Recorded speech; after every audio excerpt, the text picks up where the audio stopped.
আসসালামু আলাইকুম শিক্ষার্থীরা, সবাইকে স্বাগতম করছি সাধারণ জ্ঞানের চতুর্থ ক্লাসে।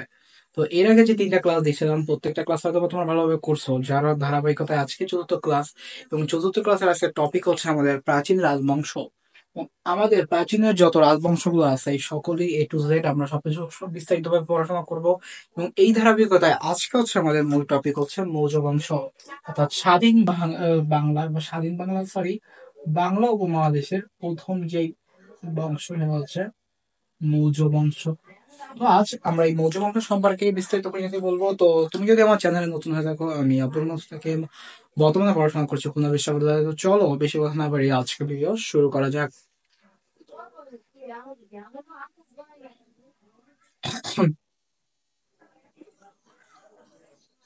এই side এ আর কি।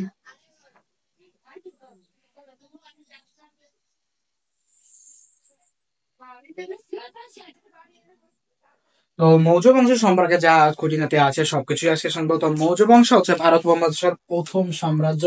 এটা বললাম যে ভারত উপমহাদেশের প্রথম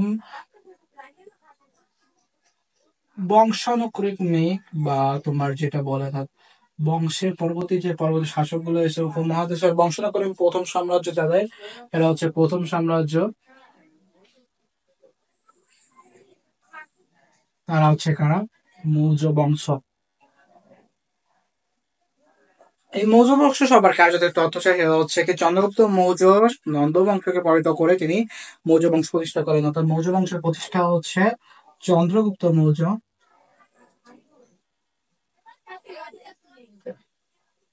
যিনি নন্দরাজ কে পরাজিত করে, অর্থাৎ নন্দ বংশের যে রাজা থাকে তাকে পরাজিত করে কত সালে? খ্রিস্টপূর্ব 321 খ্রিস্টাব্দ। খ্রিস্টপূর্ব 321 খ্রিস্টাব্দে তিনি মৌর্য বংশের যে প্রতিষ্ঠা এটা করেন। আলেকজান্ডারের সেনাপতি সেলিউকাস পরাজিত করে উপমহাদেশ থেকে গ্রিকদের পাঠানোই বড় কথা। আলেকজান্ডারের কথা বলছিলাম, আলেকজান্ডারের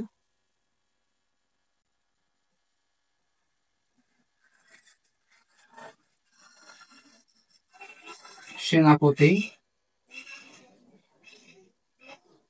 সেলিউকাস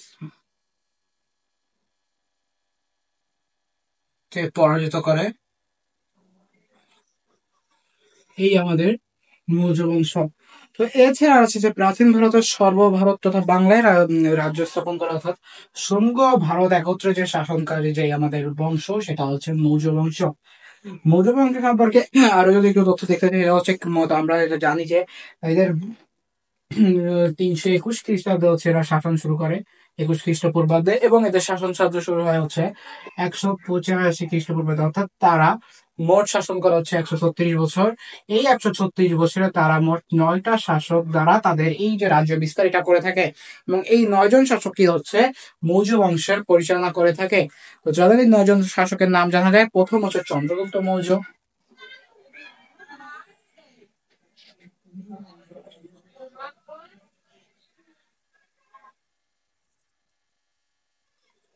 দুই হচ্ছে আমাদের বিন্দুসার,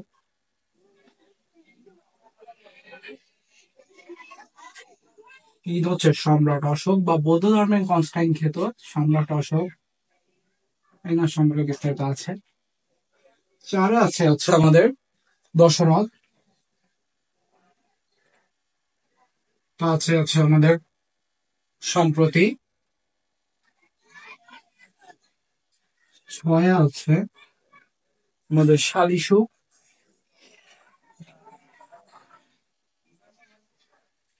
সাথে আছে হচ্ছে আমাদের দেববর্মন, আট আছে আমাদের শতধানবান, শতধানবান, এবং শেষ আছে হচ্ছে আমাদের বৃহদ্রথ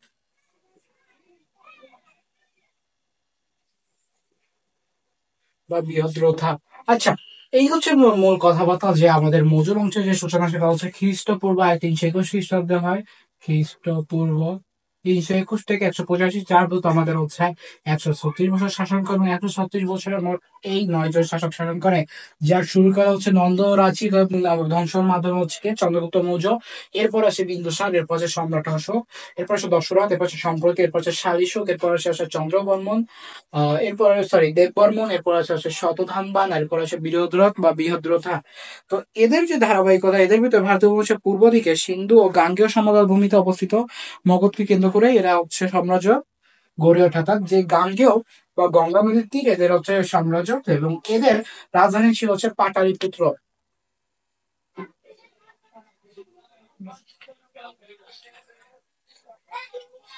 অর্থাৎ এদের রাজধানী খ্যাত ছিল হচ্ছে পাটালিপুত্র। এবং এই সাম্রাজ্যকে দক্ষিণ ভারতে বিস্তৃত করেন হচ্ছে সম্রাট অশোক, এই যে এই লোক। এবং এই লোককে কোন যুদ্ধ, কলিঙ্গ যুদ্ধের মাধ্যমে সমগ্র ভারতে, অর্থাৎ কোন যুদ্ধ, কলিঙ্গ যুদ্ধ সম্পর্কে আমরা পরবর্তী বিস্তারে শিখবো। সম্রাট অশোকই হচ্ছে এই বংশের প্রথম শাসক। এখানে আমাদের মেইন হচ্ছে রাখতে হবে কয়েকটা নাম, সেটা হচ্ছে প্রথম, শেষ, সেরা। অর্থাৎ প্রথম কে, আর বিন্দুসার সম্পর্কে একটা টুকটাক দেখে নিতে পারো। অর্থাৎ প্রথম শাসককে এটা প্রশ্ন আসে এবং তার সম্পর্কে টুকটাক তথ্য আসে। দুইটা বিন্দুসার সম্পর্কে রেয়ারলি খুব দেয়। অশোক সম্পর্কে, অর্থাৎ মৌর্য বংশ আসবে আর অশোক সম্পর্কে আসবে না। আহ এটাও খুব মানে বললে ভুল হবে। আর শেষ হচ্ছে বৃহদ্রথটা আসে হচ্ছে শেষ শাসক কে ছিল এই হিসেবে বৃহদ্রথের যে নামটা এটা চলে আসে। এখন আমরা এই যে শাসকগুলো অর্থাৎ চন্দ্রগুপ্ত মৌর্য, বিন্দুসার এবং সম্রাট অশোক, এদের ধারাবাহিকতায় কি কাজকর্ম করেছে এবং কতটা কি রাজ্য বিস্তারে বা সাম্রাজ্য বিস্তারে এদের অবদান ছিল সেটা আলোচনা করব। তো এগুলো বলতে পারি।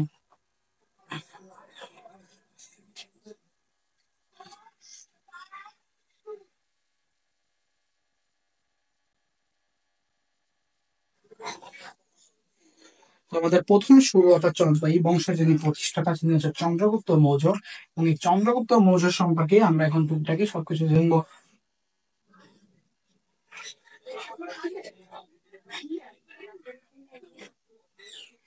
চন্দ্রগুপ্ত মৌর্য সম্পর্কে প্রথম তথ্য হচ্ছে ইনি হচ্ছে প্রথম যিনি রাজা নন্দরাজকে, রাজা নন্দন নন্দর রাজা তো নন্দ একটা বংশ, তাদের রাজাকে প্রথম পরাজিত করে, এবং তিনি হচ্ছে সর্বভারতের প্রথম, প্রাচীন ভারতের সর্বভারত অর্থাৎ সম্পূর্ণ ভারতের প্রথম সম্রাট।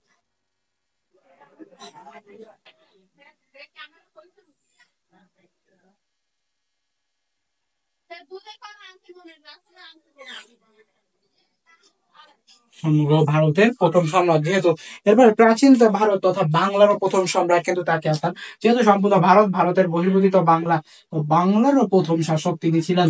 এরপরে তার দ্বিতীয় তথ্য হচ্ছে তিনি রাজধানীতে একজন পাটালিপুত্র, অর্থাৎ তিনি প্রথম যিনি যে মৌর্যদের রাজধানী পাটালিপুত্র হবে এটা নিশ্চিত করে বা এটা গঠিত করে হচ্ছে আমাদের চন্দ্রগুপ্ত মৌর্য। তার রাজধানী হচ্ছে পাটালিপুত্র।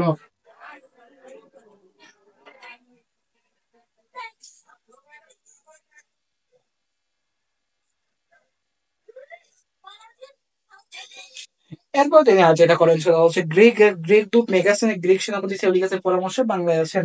অর্থাৎ এই যে বলছিলাম যে সেলিকাস, আলেকজান্ডার সেলিকাস এদের যে বিতাড়িত করে, তো এই যে গ্রিক আলেকজান্ডারের সেনাপতি সেলিকাস তার পরামর্শে মেঘাস্তিতিনিস নামে একটা লোক, যিনি হচ্ছে পরিব্রাজক, গ্রিক পরিব্রাজক, যার লিখিত বই হচ্ছে ইন্ডিকা, তিনি এই আমাদের এই মৌর্য বা এক বংশ আছে তাদের এই সময়কার আছে।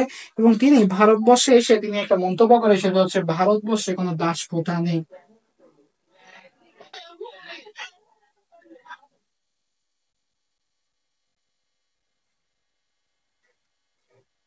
তাহলে এই যে মেগাস্টিনিস সম্পর্কে একটা তথ্য সেটা হচ্ছে কি, যে তিনি ভারতে এসে একটা মন্তব্য করে, সেটা হচ্ছে ভারতবর্ষের কোনো দাস প্রথা নেই। গ্রন্থের নাম হচ্ছে ইন্ডিকা। এবং তিনি হচ্ছে কারো পরামর্শ আলেকজান্ডারের যে সভা কবি, সরি সেনাপতি, তার নাম হচ্ছে সেলিউকাস, তার জন্য তারপর হচ্ছে সে চন্দ্রগুপ্ত মৌর্য সম্পর্কে তাকে আমি বিস্তারিত কথা কথা বলি। যে চন্দ্রগুপ্ত মৌর্য প্রথম তিনি সিংহাসন বজায়, তিনি হচ্ছে প্রথম মৌর্য বংশের প্রতিষ্ঠাতা।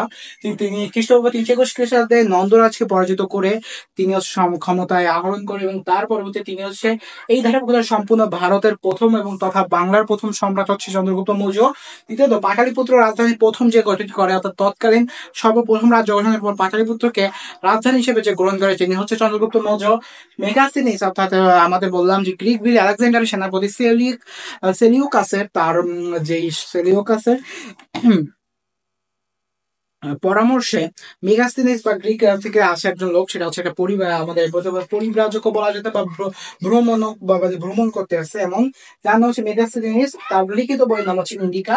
এবং এই লোক এসে একটা মন্তব্য করে, সেটা হচ্ছে কি ভারতবর্ষে কোনো দাস প্রথা নেই। আশা করি চন্দ্রগুপ্ত মৌর্যর বহির্ভূত এ থেকে আর কিছু আসবে না, সবকিছু ঠিকঠাক বুঝতে পেরেছ।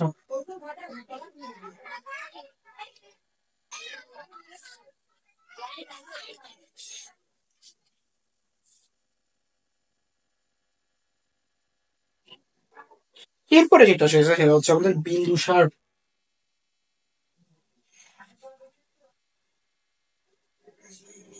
বিন্দুসার সম্পর্কে যে ছোটখাটো তথ্য, সেটা হচ্ছে চন্দ্রগুপ্ত মৌর্য স্বেচ্ছায় অবসর, অর্থাৎ কি আমাদের এই যে চন্দ্রগুপ্ত মৌর্য, সে আছে স্বেচ্ছায় অবসর পরে মাত্র 22 বছর বয়সে সিংহাসনে বসে। মাত্র 22 বছর বয়সে সিংহাসনে বসেন। দ্বিতীয়ত হচ্ছে তক্ষশিলার বিদ্রোহ দমনে ব্যর্থ হন, অর্থাৎ তৎকালীন তক্ষশিলা একটা বিদ্রোহ সংগঠিত হয়, তিনি এটা দমনে ব্যর্থ হন।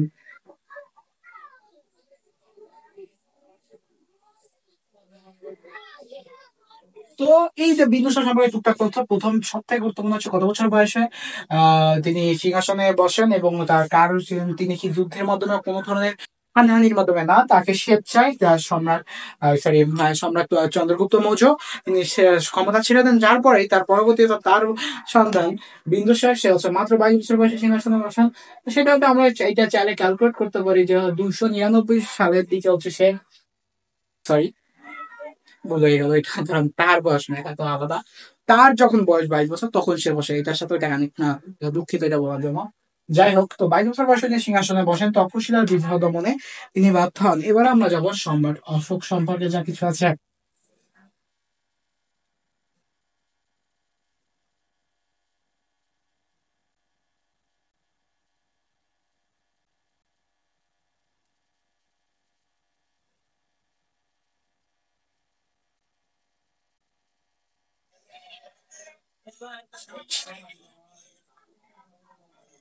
সম্রাট অশোক সম্পর্কে যদি কথা বলি, তাহলে বলতে পারি যে মৌর্য বংশের অধিকাংশ জিনিসপত্র হচ্ছে এই সম্রাট অশোককে কেন্দ্র করে, ঠিক আছে। তো প্রথম যেটা সত্য, সেটা হচ্ছে আমরা যখন দিছিলাম যে এই বংশের তৃতীয় শাসক হচ্ছে আমাদের সম্রাট অশোক, এবং শ্রেষ্ঠ শাসক। শ্রেষ্ঠ শাসক কেন, এটা কিছুদিন পরেই বুঝতে পারবে। শ্রেষ্ঠ শাসক ছিল, তারপর হচ্ছে তার সময় সমগ্র ভারতবর্ষ দখলে নেন তিনি। এই যে বলছিলাম কিছুক্ষণ আগে, বিদ্রোহ টিদ্রোহ হয়, যার ফলে তিনি আবার পুরো ভারতবর্ষ দখলে আনেন, বা তার সময় সমগ্র ভারতবর্ষ পুনরায় দখলে আসে কাদের, মৌর্যদের। তথা বিদ্রোহ দমনে তিনি অনন্য, তার তার মতো নিদর্শন, বা তিনি খুবই এক্সপার্ট ছিলেন। পুনর্বাসন বা মহাস্থানগড়ে তিনি রাজধানী স্থাপন করেন, যেহেতু এটা এর আগে পাটালিপুত্র রাজধানী ছিল। এই পাটালিপুত্র থেকে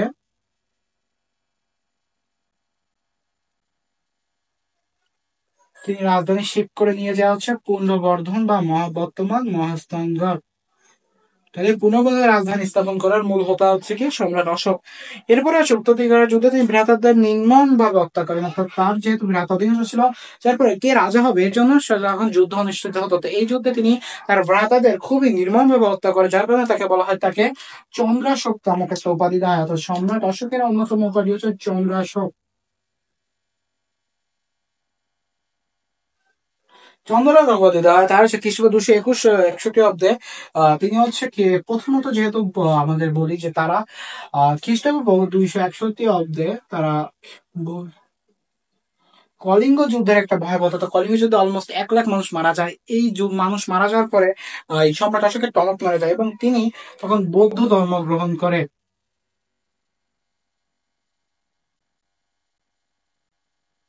এই বৌদ্ধ ধর্ম গ্রহণ করার পর হতে তিনি এই বৌদ্ধ ধর্মের অন্যতম পৃষ্ঠপোষক হয়ে যায়, যাকে যার কারণে তাকে এই পৃষ্ঠপোষক হওয়ার কারণে তাকে সম্রাটকে বৌদ্ধ ধর্মের কনস্ট্যান্ট হিসেবে বলা হয়। আচ্ছা, কনস্ট্যান্ট সম্পর্কে যদি বলা হয়, তাহলে বৌদ্ধ ধর্মের কনস্ট্যান্ট,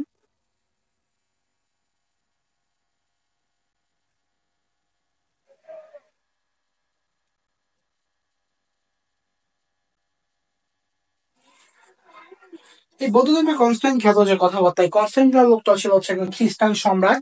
তার সম্পর্কে বিস্তারিত বলে দিতে হয়তো বা লেখার প্রয়োজন নাই। তো এই খ্রিস্টান সম্রাট তার সময় খ্রিস্ট ধর্মের বেশি প্রসার করে তিনি। জেরুজালেমে খ্রিস্টানের অর্থাৎ আমাদের বর্তমান যে ইসরায়েল ফিলিস্তিনের যে কাহিনী, তো ইসরায়েলের ফিলিস্তিনের যেই ভিত্তি করে তুলে তিনি হচ্ছে কনস্টাইন, এবং এই যে কনস্টাইন যার পৃষ্ঠপোষকতায় পরবর্তীতে খ্রিস্টান ধর্মের বহুত একটা প্রসার হয়, যার কারণে তার সাথে তুলনা করে এই যে বৌদ্ধ ধর্মের প্রসারের জন্য আমাদের সম্রাট অশোকের অবদানটা এরকম খুবই বেশি, যার ফলে তাকে বৌদ্ধ ধর্মের কনস্টাইন হিসেবে বলা হয়। আচ্ছা, এরপরে আছে মহস্তানগড়ে সম্রাট অশোকের একটি শিলালিপি পাওয়া যায়। যেহেতু তিনি তার রাজধানী এখানে স্থাপন করে, অবশ্যই তার একটা শিলালিপি এখানে পাওয়া যায়।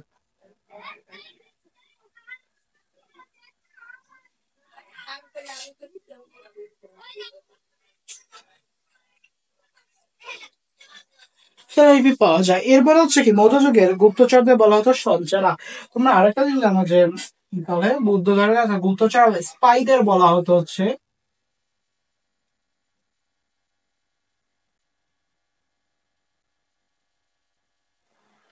তো টুকটাক এই সবকিছু সম্রাট অশোক সম্পর্কে আর হয়তো বা কোনো তথ্য বেশি একটা নেই। হ্যাঁ, এই অবধি ছিল হচ্ছে সম্রাট অশোক তথা সম্রাট অশোক তৃতীয় শতক এবং শেষ শতক। রাজধানী তিনি পাটলিপুত্র থেকে বর্তমান মহাস্থানগড় বা পুণ্যবর্ধন স্থাপন করে, যেখানে একটা শিলালিপি পাওয়া যায় তার মানে অগ্রাধিকার বা আমাদের যেটা বলে যে ক্ষমতার যুদ্ধ, হ্যাঁ, তার যে যুদ্ধটা হয় ওইখানে তিনি তিনি নিজের নিজের ভ্রাতাদের খুবই নির্মমভাবে হত্যা করে, যার কারণে তাকে চন্দ্রশোক বলা হয়। তো শেখ হাসিনা তিনি কলিঙ্গ যুদ্ধের ভয়াবহতা দেখে, যেখানে 1 লক্ষ লোক মারা যায়, এটার মাধ্যমে তিনি খুবই বড় একটা মানে নিজে খুব অনুতপ্ত ফিল করে বা অনুতপ্ত হয়, যার ফলে সে বৌদ্ধ ধর্ম গ্রহণ করে এবং বৌদ্ধ ধর্মের পৃষ্ঠপোষক হয়ে যায়। বৌদ্ধ ধর্মের পৃষ্ঠপোষক হিসেবে তাকে খ্যাতি হিসেবে কনস্ট্যান্ট হয়। কনস্ট্যান্ট ছিলেন একজন খ্রিস্টান লোক, যিনি জেরুজালেমে খ্রিস্টান ধর্ম প্রসারে অর্থাৎ খ্রিস্টান ধর্ম প্রসারে খুবই অবদান ছিল। এই ছিল টুকটাক। এবং স্পাইদের অর্থাৎ প্রাচীন সম্রাট অশোক বা গুপ্তচর যুগের মধ্যযুগ যুগের স্পাই বা যারা ছিল গুপ্তচর, তাদের বলা হতো হচ্ছে সঞ্চয়রা। এবার আমরা শিখবো যে এই যে সম্রাট অশোক এবং বিদুসারের একজন প্রধানমন্ত্রী ছিল বা একজন খুবই হেল্পিং হ্যান্ড ছিল, যার নাম ছিল হচ্ছে চাণক্য বা কৌটিল্য। এই নামটা হয়তো আপনারা শুনেছেন। তো কৌটিল্য সম্পর্কে যদি পড়েন, অর্থাৎ আপনি গুপ্ত বংশ মৌর্য বংশ সম্পর্কে পড়া হচ্ছে, সাথে আপনি কৌটিল্য পড়তেছেন না, তাহলে এটা কেমন যেন টেস্ট পাবেন না। এটার জন্য অবশ্যই আমাদের কৌটিল্য সম্পর্কে পড়তে হবে।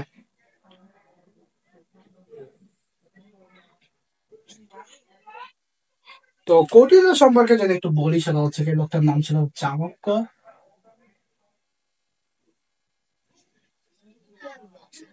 এই চাণক্য সম্পর্কে যদি আমি প্রথম তথ্য দিই, সেটা হচ্ছে চাণক্য খ্রিস্টপূর্ব 317 জন্মগ্রহণ করেন। অর্থাৎ তিনি এই যে মৌর্যগুপ্ত আচরণ শুরু হওয়ার আগে থেকেই তার মানে তার বহুত আগে তার জন্ম।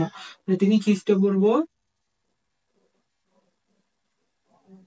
কত খ্রিস্টাব্দে 370 জন্মগ্রহণ করেন।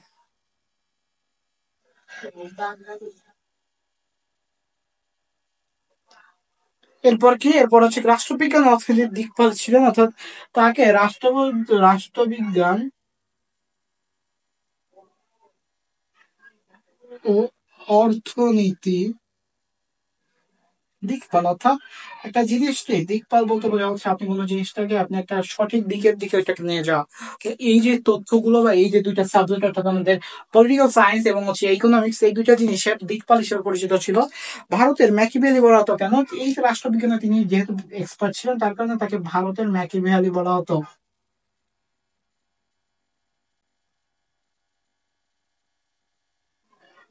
ভারতের ম্যাকিভেলি বলা হতো। এবং চাণক্যের ছদ্মনাম ছিল হচ্ছে কৌটিল্য, যেটা বললাম, তার ছদ্মনাম ছিল হচ্ছে কৌটিল্য।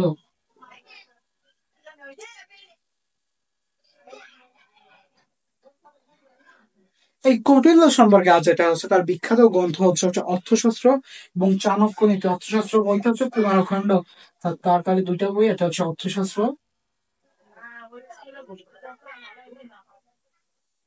যেটা কুমারখণ্ড, আর এটা হচ্ছে চাণক্য নীতি। এই দুটা বই তার খুবই বিখ্যাত ছিল। তারপরে তিনি আরেকটা অর্থশাস্ত্র ইংরেজিকে বলা হতো, তো অর্থশাস্ত্র ইংরেজিতে বলা হতো সায়েন্স অফ পলিটিক্স। তার ওটা হচ্ছে সায়েন্স অফ পলিটিক্স হিসেবে খ্যাত ছিল।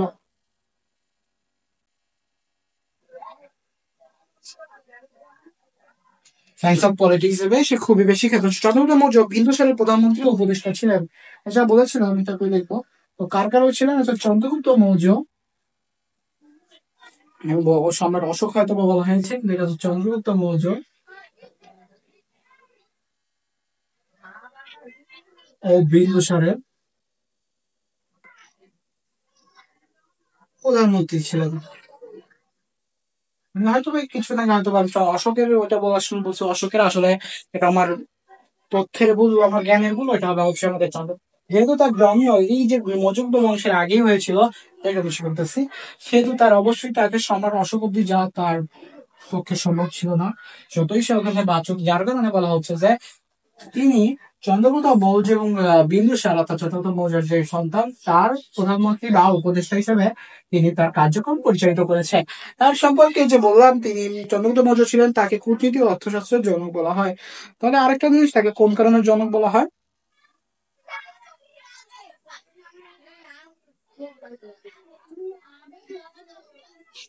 কূটনীতি ও অর্থশাস্ত্রের জনক। তিনি কূটনীতি ও অর্থনীতির জনক হিসেবে খুব খ্যাতি, তক্ষশিলা ছিলেন। আচ্ছা, তিনি অর্থনীতি ও রাষ্ট্রবিজ্ঞানের অধ্যাপনা করতেন তক্ষশিলা বিশ্ববিদ্যালয়, তক্ষশিলা।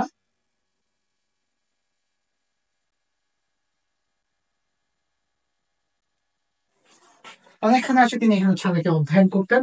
অর্থাৎ মত বিরোধ আছে এটা নিয়ে। তো তক্ষশিলা আছে অধুনা পাকিস্তানের পাঞ্জাব প্রদেশের একটা বিদ্যাচন্দ্র, কিন্তু এটা কোথায় ছিল? অধুনা পাকিস্তান, অর্থাৎ তখন পাকিস্তান বিভক্ত ছিল না, অধুনা পাকিস্তান। হ্যাঁ, পাঞ্জাব অঞ্চল।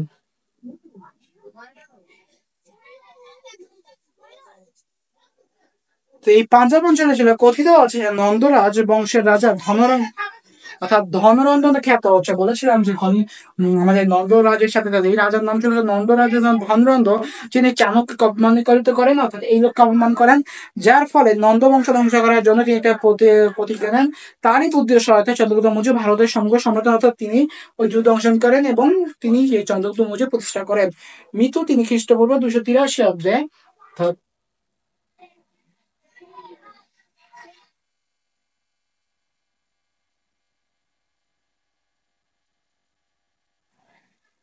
তিনি মৃত্যুবরণ করেন। এখানে আরেকটা তথ্য আমি সেটা হচ্ছে মিস করে যাচ্ছি, হয়তো বা সেটা হচ্ছে খ্রিস্টপূর্ব যেহেতু 283 এবং কলিঙ্গ যুদ্ধ অনুষ্ঠিত হয় 260 বা 261 যার ফলে সম্রাট অশোকের টাইমে তার কোনো প্রেজেন্স নাই। হয়তো বা আমি এটা বলে ফেলছি, এটা একটু মিস্টেক হয়ে গেছে, এটা আপনি ধরে নেবেন যে এটা হচ্ছে বিন্দুসার এবং চন্দ্রগুপ্ত মৌর্যের কথাই বলা হয়েছে। এরপরে আমরা দেখবো যে কলিঙ্গ যুদ্ধে কেন কি বা কিভাবে কি, এবং বৌদ্ধ ধর্মের যে পৃষ্ঠপোষক হিসেবে তাদের বলা হচ্ছে, এটা আসলে কিভাবে কি।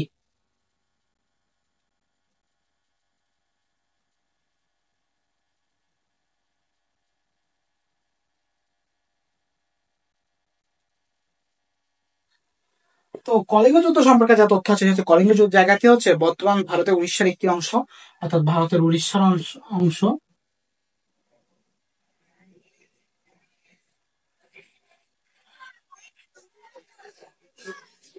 এবং এই যে ধারাবাহিকতায় কলিঙ্গ যুদ্ধটি হয়েছে খ্রিস্টপূর্ব 260 261, বললাম না যে আপনার ওই যে চাণক্য বা কটিলু এই সময় তিনি জীবিত ছিলেন না। তারপর খ্রিস্টপূর্ব 265 অব্দের দিকে সম্রাট অশোক হচ্ছে আক্রমণ করেন, এবং অশোক ও রাজা অনন্ত পদ্মনাভনের মাঝে যুদ্ধ হয়। এই যুদ্ধে প্রায় 1 লাখ মানুষ মারা যায়, অর্থাৎ অশোক বনাম পদ্মনাভ এর ভিতরে যুদ্ধ হয়, যেখানে 1 লাখ মানুষ মারা যায়।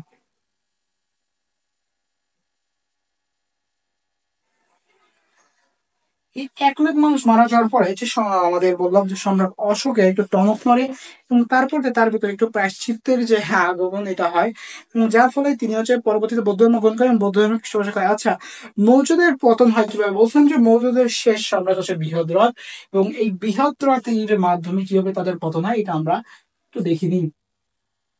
তো শেষ সময় বৃহদ্রথ সেনাবাহিনীর প্রধান অর্থাৎ পুষ্যমিত্র শুঙ্গ,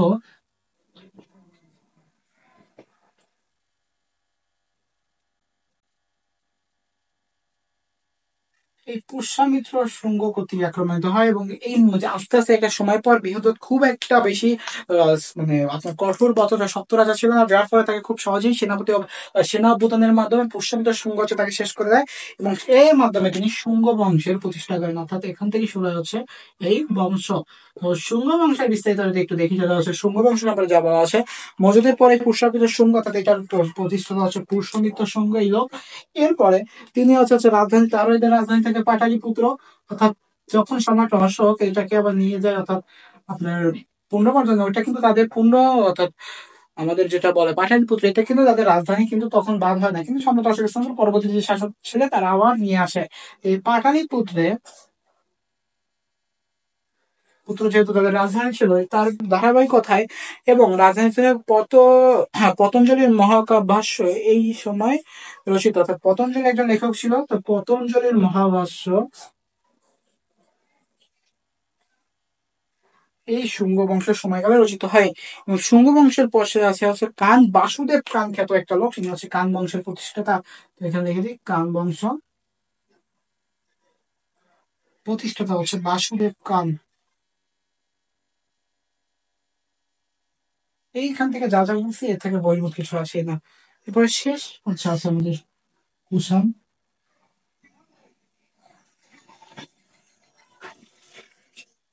তো কুষাণ সম্পর্কে যদি একটু দেখি, তো কুষাণদের ভিতরে যেটা আছে, কুষাণ বংশের প্রতিষ্ঠাতা হচ্ছে আমাদের কনিষ্ক সর্বশ্রেষ্ঠ রাজা থাকে, অর্থাৎ কুষাণ বংশের সর্বশ্রেষ্ঠ রাজা হচ্ছে কনিষ্ক। কথা কুষাণ বংশের সেরা রাজা কনিষ্ক। দুইটা আছে হচ্ছে তার চিকিৎসক চরক ছিলেন, অর্থাৎ তার যে চিকিৎসক, এই চরক আবার আয়ুর্বেদের জন্য খুব বিখ্যাত চিকিৎসক ছিলেন চরক।